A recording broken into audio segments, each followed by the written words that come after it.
This is my book, Peace Before Increase by Dr. Amanda Kay Cruz. Hi, I'm Amanda. I'm a Jesus believer, I'm a wife, and I'm a mom. Those are my big rocks. I haven't always put these big rocks in the jar of life first. Too often they've been set aside so I could keep jar space available for smaller rocks like work, ministry, achievements, chores, friendships, trips, and finances. When my biggest idol, my career, recently took a turn I wasn't prepared for, I began following the Lord through an intense journey of learning to trust Him more than my own ability to make everything turn out okay. I had to unlearn investing myself into the places where my presence was being yielded highest returns of earthly praise, and instead began investing myself into incorruptible heavenly treasures that can't be stolen from me, such as my own salvation and that of my husband and children. The deconstruction has been messy and is ongoing. I'm nowhere near perfect. I'm merely a person trying not to let the devil win by staying continuously in the Lord's presence. I resolve to resume this fight afresh every single day. I wrote this book, God's book, as my family endearingly calls it, to chronicle the daily decisions I've learned to make, to see God as the source, not a resource, to talk to God more than I talk about God, and to help me reverse an entire life's worth of damaging inner dialogue.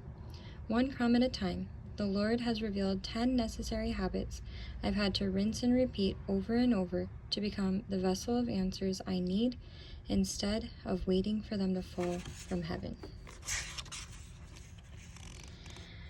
Are you experiencing anything overwhelming right now? Are you in charge of your sin, or is it in charge of you? Are you doing something each day to get closer to God? Before working on strengthening any other circumstances or bonds, the damage control needs to begin on your relationship with God. If you need some raindrops to fall on the parched desert sand of your faith, you picked up the right book. You can't have next level living with now level faith any more than you can have a marriage while behaving like you're single, or be a parent while living like you have no kids. It's time to level up.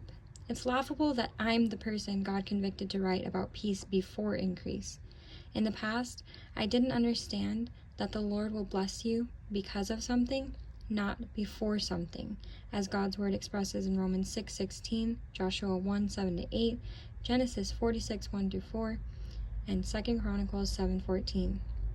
Only God knew I was formerly the queen of if-then praying, like, God, if you give me this opportunity to make extra money, then I'll handle finances better. Or, God, if you soften my husband's heart toward this family trip, then I'll stop worrying about maintaining control. I wasn't behaving as if the Word of God was Lord over my life, until a change in circumstances forced me to press in. He has taken me from a wilderness to a garden before anything has changed in my earthly circumstances. If He can do it for me, He can do it for you too. Dedication. To my tribe and greatest earthly supporters, Hussein, Adam, Hannah, Emma, Isaiah, and Josie. Thanks for embodying Ephesians 4:2 by showing me that true humility is not thinking less of myself, but thinking of myself less.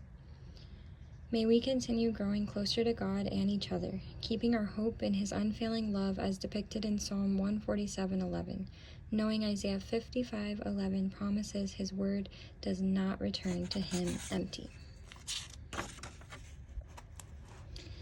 All acknowledgement goes to Almighty Elohim for the things I've put down, so my hands are free to pick up something greater. In Daniel 3, you didn't save Shadrach, Meshach, and Abednego from the fire.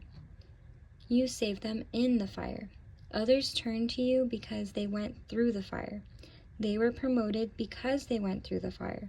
Circumstances didn't steal their hope or mood. It's hard to describe in earthly words how grateful I am to get to abide in your holy splendor. Thank you for showing me so much more through the breaking than the blessings.